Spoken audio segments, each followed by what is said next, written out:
Je voulais partager avec toi une erreur que je vois assez couramment en fait.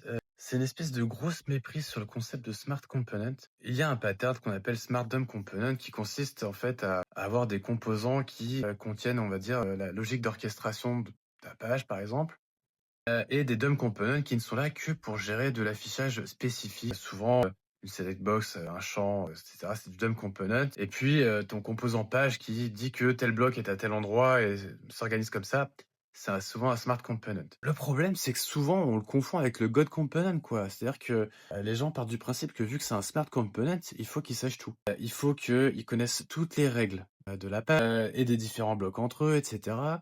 Il faut également qu'ils connaissent, toutes, la les implémentations qui existent.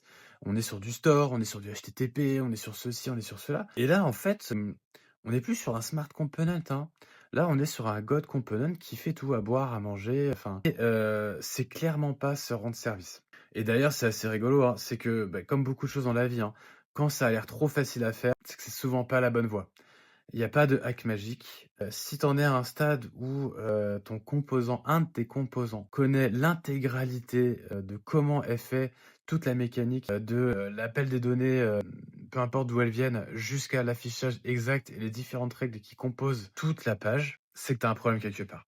Alors, on n'est pas obligé de faire de l'exa, hein, à chaque fois. On n'est pas obligé d'avoir une séparation franche, domaine, application, infra. Je pense que, déjà on peut avoir un smart component et avoir soit un pattern façade, soit un service de présentation, enfin, un service en fait qui va permettre d'externaliser déjà d'où viennent les données par exemple. Ton composant, que ça vienne d'un store, pas d'un store, du HTTP ou pas, il s'en fiche, il a pas besoin de le savoir. Ton service, même si ce sera pas encore nickel, ce serait mieux que ce soit dans un service séparé, d'avoir toute cette organisation-là, d'avoir la logique qui soit centralisée, dans ce service aussi, les différentes règles et cetera.